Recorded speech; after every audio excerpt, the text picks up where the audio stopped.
সম্প্রতি বিবিসি বাংলাকে সাক্ষাৎকার দেন বিএনপির ভারপ্রাপ্ত চেয়ারম্যান জনাব তারেক রহমান।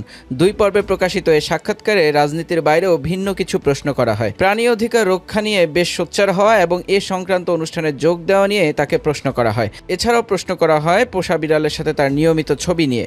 প্রশ্নগুলোর উত্তরে তারেক রহমান বলেন, প্রথমত এখানে একটু ক্লিয়ার করে নেই, বিড়ালটি আমার মেয়ের বিড়াল।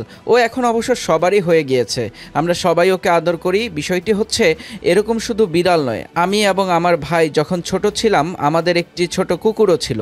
ইভেন তখন আমাদের বাসায় আম্মা হাঁস মুরগিও পালতেন, ছাগলও ছিল আমাদের বাসায়, উনি ছাগলও কয়েকটি পালতেন।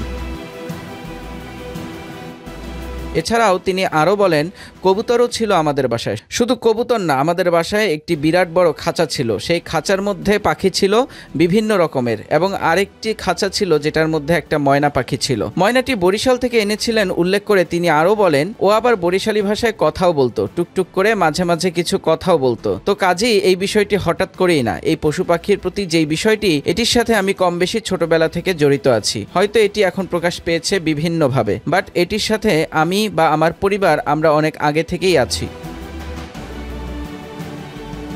তিনি বলেন, ধর্মীয় দৃষ্টিকোণ থেকে যদি আমরা চিন্তা করি, আমাদেরকে আল্লাহ সৃষ্টির সেরা জীব হিসেবে তৈরি করেছেন।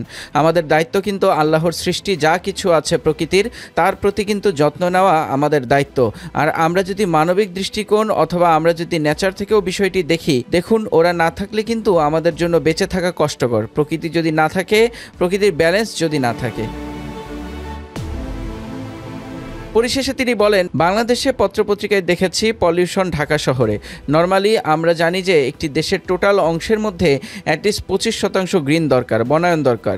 এই মুহূর্তে বাংলাদেশে আমি যতটুকু জেনেছি এটি 12%-এর মতো, হুইচ ইজ ভেরি ডেঞ্জারাস। এগুলো নিয়ে আমরা কাজ করছি কিভাবে আমরা বাড়াবো। ঠিক একই সাথে এই যে আপনি পশু পাখির কথা বললেন, এই বিষয়গুলো আছে নেচারে। নেচারকে যদি আমরা মিনিমাম ঠিক না রাখতে পারি, সেখানে মানুষ হিসেবে কিন্তু আমাদের বসবাস করা খুব কঠিন হয়ে যাবে। কাজে আমাদের নিজেদের স্বার্থেই এই বিষয়গুলো বোধহয় করা প্রয়োজন।